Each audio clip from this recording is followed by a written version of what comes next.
संयुक्तं नित्यं ध्यायन्ति योगिनी कामं लक्ष्मणं ओंकाराय मंगलम भगवान वीर मंगलम मंगलम बुद्धमुदाय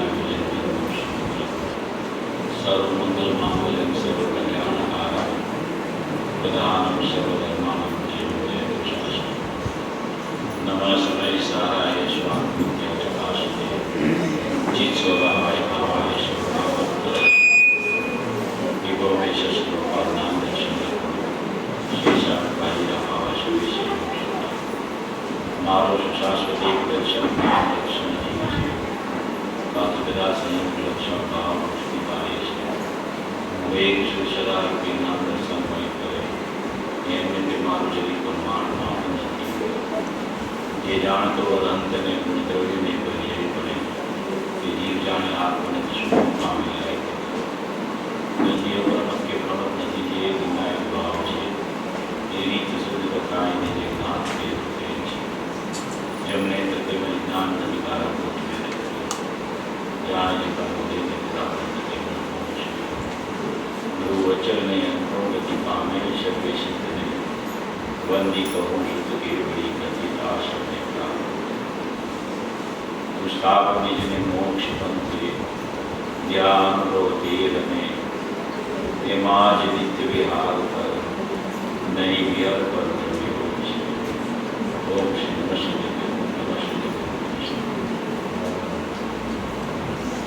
जो पूज्य गुरुदेव श्री का जो प्रवचन चला है वो 13वीं गाथा का उपोद्घात का कलश 7वां कलश के ऊपर प्रवचन चला है पूज्य गुरुदेव श्री का। उसमें जो बिंदु आए हैं उसके ऊपर अपने को थोड़ी चर्चा करनी है आधा घंटे के लिए। पूज्य गुरुदेव श्री ने यहाँ नव तत्व की जो बात आने वाली है 13वीं गाथा में कि नव तत्व का स्वरूप क्या है, जीव जीव गुण पाप आश्रव सबद निद्रा बंध मोक्ष, ये नव तत्व को दिखाने वाली और नव तत्व में से आत्म ज्योति निकालने वाली ऐसी जो गाथा अभी जो 13वीं आने वाली है 13वीं गाथा,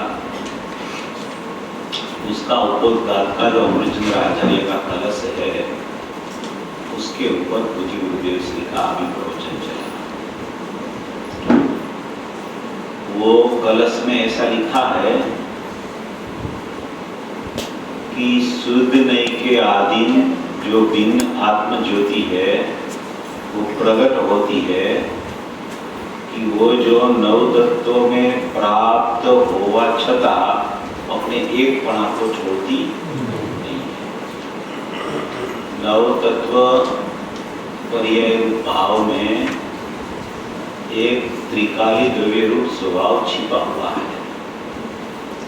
नव तत्व के बाहर कहीं आत्मा नहीं है। आत्मा नव तत्व में छिपा हुआ है मगर नव तत्व रूप नहीं हुआ है। नव तत्व की अस्थि बताई मगर नव तत्व रूप आत्मा कभी होता नहीं है, क्योंकि नव तत्व है पर्याय रूप भाव है और आत्मा है वो द्रव्य रूप भाव है। पर्याय रूप कभी द्रव्य होता नहीं है।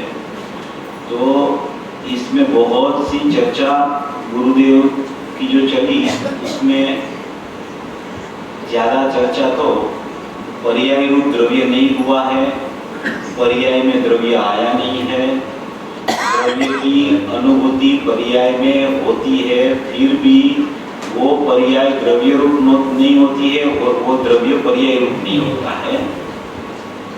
ये चर्चा बहुत पूज्य गुरुदेव श्री ने 20-25 मिनट आधा घंटा तक ये चर्चा चलाई। अपन थोड़े बिंदु पहले देख लेते हैं फिर उसके ऊपर चर्चा करेंगे। तो वो बात आई थी, फिर इसमें लक्ष्य कैसे करना वो भी एक चर्चा आई इसमें। सम्यक दर्शन का लक्ष्य नव तत्वों पर होता है कि नव तत्व में छुपी हुई आत्मज्योति पर होता है। और ज्ञान की पर्याय शुद्ध नहीं जो प्रकट होता है वो किसका लक्ष्य करके प्रकट होता है, जो अपना 10वां क्लास में भी चली थी, 42 में भी आई। और बाद में निश्चय और व्यवहार का प्रकरण श्रुत ज्ञान वाला भी इसमें एक आया कि श्रुत ज्ञान के दो भेद पड़ते हैं, निश्चय और व्यवहार। निश्चय जो है श्रुत ज्ञान का अंश का भेद, वो त्रिकाली द्रव्य को सिद्ध करता है। और श्रुत ज्ञान का जो एक व्यवहार का अंश है वो पर्याय भेदों की पहचान कराता है। जैसे श्रुत ज्ञान के निश्चय और व्यवहार दो भेद पड़ते हैं। फिर एक जो पानी का पूर बह रहा है, ध्रुव ध्रुव ध्रुव ध्रुव, ऐसा ध्रुव प्रवाह, ध्रुव प्रवाह जो चलता है वो ध्रुव प्रवाह की भी चर्चा पूज्य गुरुदेव से भी की। ये ध्रुव प्रवाह की चर्चा भी बहुत महत्वपूर्ण है। फिर 49 गाथा वाली चर्चा भी ली पूज्य गुरुदेव श्री ने, अव्यक्त के रोल की। 6 द्रव्य स्वरूप लोक है, वो व्यक्त है, और वो व्यक्त है, और 6 द्रव्य स्वरूप लोक है, उसको जो जानने वाली पर्याय है, और वो पर्याय जिसकी है वो द्रव्य अव्यक्त है। 6 द्रव्य स्वरूप लोक है, वो व्यक्त है, वो ज्ञेय है, वो ज्ञेय है। उसको जानने वाली जो पर्याय है वो व्यक्त प्रकट रूप है, वो व्यक्त प्रकट रूप है। और वो पर्याय जिसकी है वो द्रव्य अव्यक्त है। वो 49वीं गाथा में अव्यक्त के 6 बोल आए हैं, उसकी भी चर्चा पूज्य गुरुदेव श्री ने थोड़ी यहाँ पे छेड़ी थी। फिर जो बात आई है वो स्वतंत्र षटकारक वाली बात प्रवचन सार की ज्ञेय अधिकार की गाथा को लेके पूज्य गुरुदेव श्री ने की। प्रत्येक द्रव्य की, प्रत्येक पर्याय की जन्म क्षण होती है, कोई निमित्त से पर्याय प्रकट नहीं होती है, और त्रिकाली द्रव्य से भी पर्याय प्रकट नहीं होती है। माने कि वो पर्याय अपने षटकारक से, अपने जन्म क्षण में, अपनी योग्यता से, अपने क्रमबद्ध में जिसका काल है स्वकाल, वैसे वो पर्याय का उत्पाद होता रहता है। कोई पर्याय आगे पीछे हो नहीं सकती है। प्रत्येक द्रव्य की, 6 द्रव्य की प्रत्येक पर्याय वो क्रमबद्ध, क्रमशः, क्रम नियमित, अपने षटकारक से, अपनी योग्यता के अनुसार, अपनी उपादानगत क्षणिक शुद्ध उपादान या क्षणिक अशुद्ध उपादान की योग्यता से प्रकट होती है, परिणमन होती है। उसमें कोई फेरफार करने के लिए इंद्र नरेंद्र जिनेंद्र भी समर्थ नहीं है। ये बात आई। फिर 11वीं गाथा में सुधने की जो चर्चा आई है कि त्रिकाली द्रव्य तिरोभूत होता है, द्रव्य कभी तिरोभूत होता नहीं है। उसकी जो पर्याय है उसमें आविर्भूत और तिरोभूत पना चलता रहता है। जब उसकी पर्याय में द्रव्य का लक्ष्य नहीं है, पर्याय में पर्याय का लक्ष्य है, पर्याय में पर का लक्ष्य है, तो ऐसा बोला जाता है कि इसका व्यायक भाव तिरोभूत हो गया। तिरोभूत हो गया माने वो तो अपने से प्रकट है, वो तो पर्याय की अपेक्षा उसको अव्यक्त बोला जाता है 49वीं गाथा में। अभी अपने से तो वो त्रिकाली द्रव्य व्यक्त है, प्रकट है, जाज्वल्यमान है, वो कभी उसको कोई प्रकट नहीं कर सकता, वो तो प्रकट है ही। तो पर्याय जब उसको अहम करती है, उसके ऊपर उसका लक्ष्य जाता है द्रव्य ऊपर, और पर्याय का पर्याय के ऊपर से और पर ऊपर से लक्ष्य छूट जाता है, तो ऐसा कहा जाता है कि ये जीव की पर्याय में यायक भाव जो पूर्व पर्याय में तिरोभूत था वो ये पर्याय में आविर्भूत हो गया। वो कभी वो द्रव्य ढंक नहीं जाता है क्योंकि वो निरावरण है, उसको किसी का आवरण नहीं है, पर का आवरण नहीं है, मोरा देश का आवरण नहीं है, एक समय की पर्याय का भी आवरण त्रिकाली द्रव्य को नहीं है। वो नित्य निरावरण वस्तु है, इसलिए वो कभी तिरोभूत होती नहीं है। चाहे पर्याय में द्रव्य की प्रकटता होवे, द्रव्य के सन्मुख होकर कि द्रव्य से विमुख होकर पर्याय को और पर सन्मुखता करके चले तो भी नायक भाव तो नायक भाव की है। मगर यहाँ जो चर्चा की है वो उसकी पर्याय में जब तक वो नायक भाव नहीं आता है तब तक उसको तिरोभूत हो गया ऐसा कहने में आता है। तो एक ऐसी भी बात आई कि अगर पर्याय में प्रकट हो कि नहीं हो उससे द्रव्य को क्या मतलब है? द्रव्य तो प्रकट ही है, तो फिर पर्याय में प्रकट करना कि नहीं करना उससे फर्क क्या पड़ता है? ऐसा प्रश्न भी पूछा ना वो जामनगर कि कारण परमात्मा है तो फिर कार्य क्यों नहीं आता है? कारण परमात्मा तो सदाई विद्यमान है, सदाई जाज्वल्यमान है, सदाई नाम दर्शन रूप ऐसा ही अनंत गुणात्मक पूरा द्रव्य अपना ज्ञान और आनंद लेके बैठा हुआ है, फिर भी और उसमें कारणपना भी है, तो भी वो पर्याय में कार्य क्यों नहीं आता है? इसकी भी अस्थि है कारणपने रूप, पर्याय की भी अस्थि है कार्यपने रूप, तो ये कारण का कार्य पर्याय में आता क्यों नहीं है? कारण परमात्मा भी है और कार्य भी हो रहा है, तो क्यों नहीं आता है? अगर पर्याय में नहीं आवे तो कोई फर्क ही नहीं पड़ता है द्रव्य में। ये तो बात सही है कि द्रव्य में कुछ फर्क नहीं पड़ता, द्रव्य तो कारण परमात्मा बना ही लेता है, मगर पर्याय में कार्य क्यों नहीं आता है? ऐसा भी प्रश्न है। तो ऐसी जो चर्चाएं बहुत आई, फिर छह द्रव्य वाली चर्चाएं आई कि छह द्रव्य को माना कब कहा जाता है? छह द्रव्यों को ढूंढ के उसकी श्रद्धा करना, उसका नाम छह द्रव्यों को मानना नहीं है। बराबर। छह द्रव्य जिसमें ख्याल में आता है, छह द्रव्य जो अपनी पर्याय में पता चलता है कि ये छह द्रव्य स्वरूप लोक है, इसी एक ज्ञान पर्याय को जो मानने लगेगा तो उसने छह द्रव्य की श्रद्धा करी है। तो माने कि जो पर्याय को नहीं मानता है वो छह द्रव्य को नहीं मानता है, पर्याय को नहीं मानता है वो अपने त्रिकाली द्रव्य को भी नहीं मानता है, क्योंकि त्रिकाली द्रव्य की वो पर्याय है और पर्याय में त्रिकाली द्रव्य का अनुभव होने वाला है। अगर वो पर्याय कोई वो नहीं मानेगा तो छह द्रव्य को भी नहीं मान सकेगा और अपने त्रिकाली स्वभाव को भी नहीं मानेगा। ये भी एक चर्चा पूज्य गुरुदेव श्री ने की। माता बहनों को लेकर एक चर्चा भी योग सार वाली आई, इसको बहुत टाइम नहीं रहता है,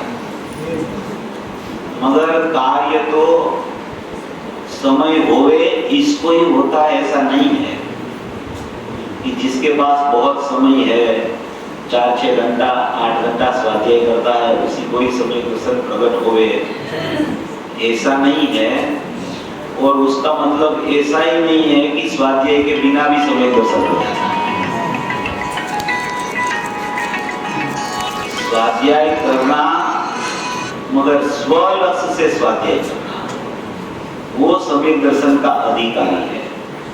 तो ग्रह काम करते करते भी हेया है का ज्ञान हो सकता है। रसोई घर में काम चलता है ना, तो ये रोटी मैं बना सकती हूँ कि मैं नहीं बना सकती, ये रोटी बनाना मेरा कर्तव्य है कि जानना मेरा कर्तव्य है। ऐसा भेद ज्ञान जो चलने लगता है कि इसका कर्ता मैं नहीं हूँ और मैं इसका मात्र जानने वाला हूँ और उसका जानने वाला हूँ, वो भी व्यवहार है, मैं तो मेरा जानने वाला हूँ और मेरे को ही जानता हूँ, तो ऐसा भेद ज्ञान करके भी उसको निश्चय की दृष्टि हो सकती है। वास्तव में ये भेद ज्ञान से ही अभेद पकड़ में आता है। भेद ज्ञान दो के बीच में होता है, पर और स्व, कर्म और स्व, राग और स्व, एक समय की पर्याय और स्व, वहां अलग अलग अलग अलग प्रकार पढ़ते रहते, यहाँ स्व कहलाता है। तो सबसे भेद ज्ञान करके स्व में आना, उसको बोला जाता है कि ये जीव भेद ज्ञान की प्रक्रिया में चढ़ गया है। भेद ज्ञान का विचार करना वो व्यवहार है, और अभेद का अनुभव करना वो निश्चय है। मगर अभेद का अनुभव के पहले पूर्व पर्याय में ऐसे भेद ज्ञान का व्यवहार जीव को क्रम में आता है। वो व्यवहार नहीं होवे तो निश्चय की प्राप्ति उसको नहीं हो सकती है। तो ऐसे क्रम क्रम क्रम क्रम से भेद ज्ञान करके करके जीव अभेद में पहुंच जाता है।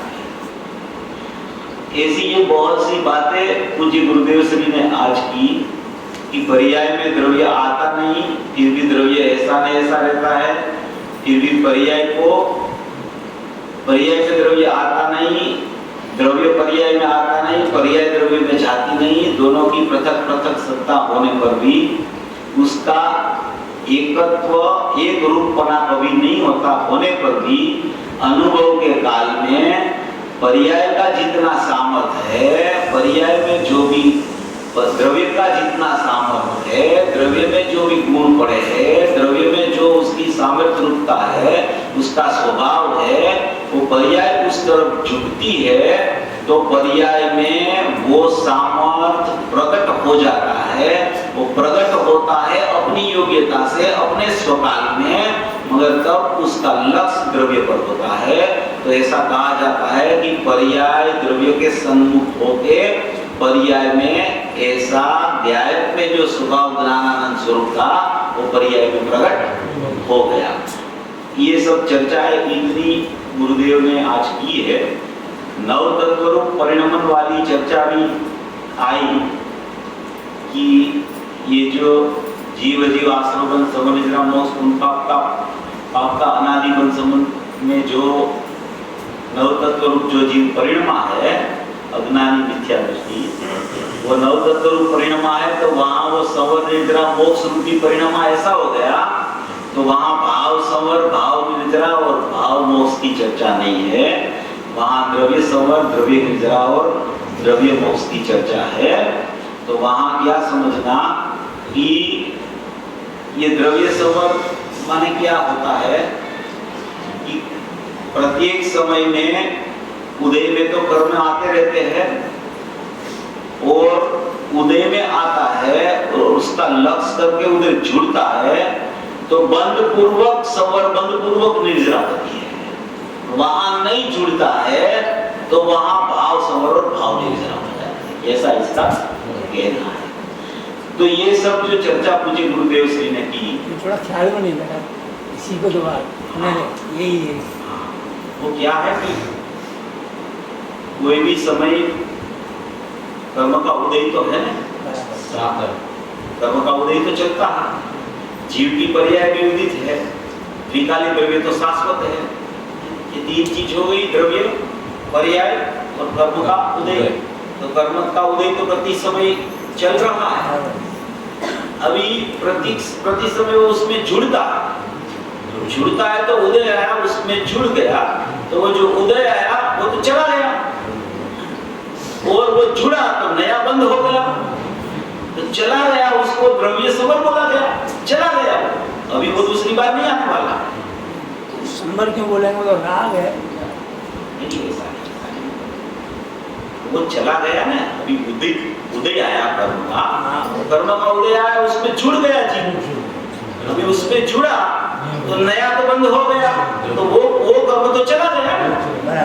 इस अपेक्षा से ये बात है अज्ञान की। ये सब बातें इतनी बातें पूज्य गुरुदेव श्री ने की, इसमें मूलभूत जो बातें हैं उसमें अपने को ये सोचना है कि द्रव्य पर्याय रूप नहीं हुआ है और पर्याय द्रव्य रूप नहीं हुई है, फिर भी पर्याय में द्रव्य की सत्ता, द्रव्य का सामर्थ्य, द्रव्य का जो अंदर का सत्व है उसकी पहचान पर्याय अपनी पर्याय में लेके कर लेती है, मगर पर्याय द्रव्य रूप नहीं हो जाती, क्योंकि पर्याय उत्पादीय रूप है और द्रव्य त्रिकाल रूप है, इसलिए वो पर्याय द्रव्य रूप नहीं होती है। तो ऐसा भी कहा जाता है कि पर्याय और द्रव्य अनुभूति के काल में उसके भेद नहीं दिखते हैं। तो भेद नहीं दिखते हैं उसका मतलब ये नहीं है कि द्रव्य और पर्याय एक में हो गए हैं, वो एक में नहीं होते। अगर एक में हो जाते तो या तो द्रव्य पर्याय रूप हो जाता या तो पर्याय द्रव्य रूप हो जाती, तो दो सत्ता ही नहीं रहती। उत्पाद व्यय और ध्रुव की अलग अलग जो सत्ता है, उत्पाद सत, व्यय सत और ध्रुव सत, ऐसा जो प्रवचन सार में आया तो उसका सतपना ही चला जाता। इसलिए पर्याय पर्याय में ही रहती है, द्रव्य द्रव्य में ही रहता है। और नव तत्व में से आत्मज्योति निकालना, वो छुपी हुई नव तत्व में छुपी हुई है। तो नव तत्व क्या है? नव तत्व का विस्तार पूज्य गुरुदेव से नहीं किया कि ज्ञान माने एक समय की ज्ञान की पर्याय और जीव माने एक समय की जीव की पर्याय, उसको जीव कहा। अजीव माने अजीव का ज्ञान, उसको अजीव कहा। तो ये जो चर्चा आई उसमें ज्ञान जो सामान्य है वो प्रति समय चलता रहता है।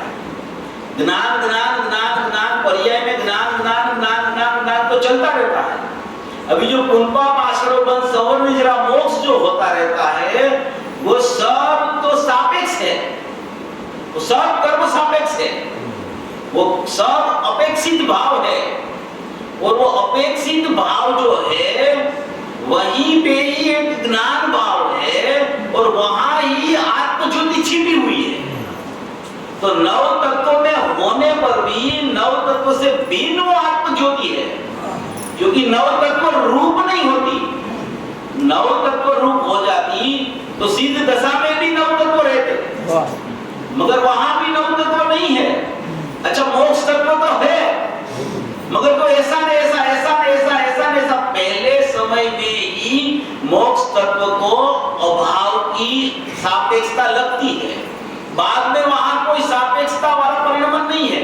तो वहां तो सामान्य हो गया है सब, माने कि द्रव्य सामान्य, गुण सामान्य और पर्याय सामान्य है।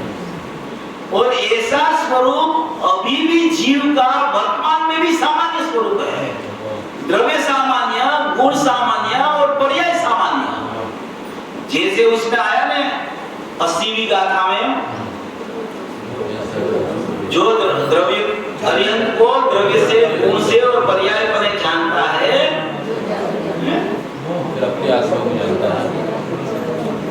जो जानता अनंत को गुण द्रव्य और पर्याय पने,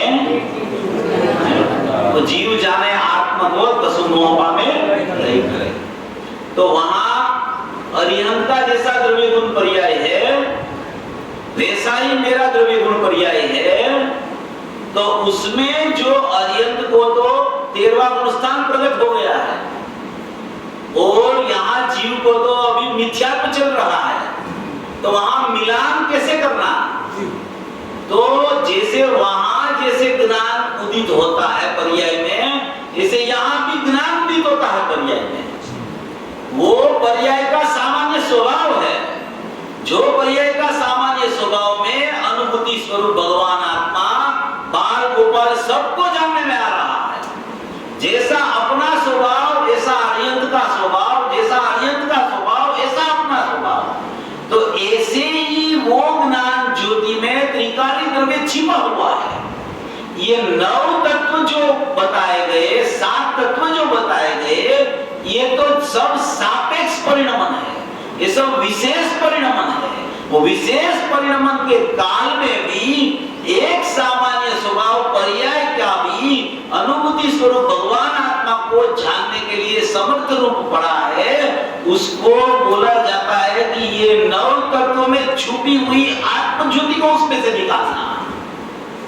माने कि स्वरूप तो, स्वभाव तो द्रव्य गुण पर्याय का अनादि अनंत जैसा है, जैसा है, जैसा है, जैसा है वैसा ही रहता है। मगर लक्ष्य बदलने से ऐसा बोला जाता है, आश्रय आश्रव बंद है, उधर का लक्ष्य इधर चला गया तो बोला जाता है संवर निजरा मोक्ष है।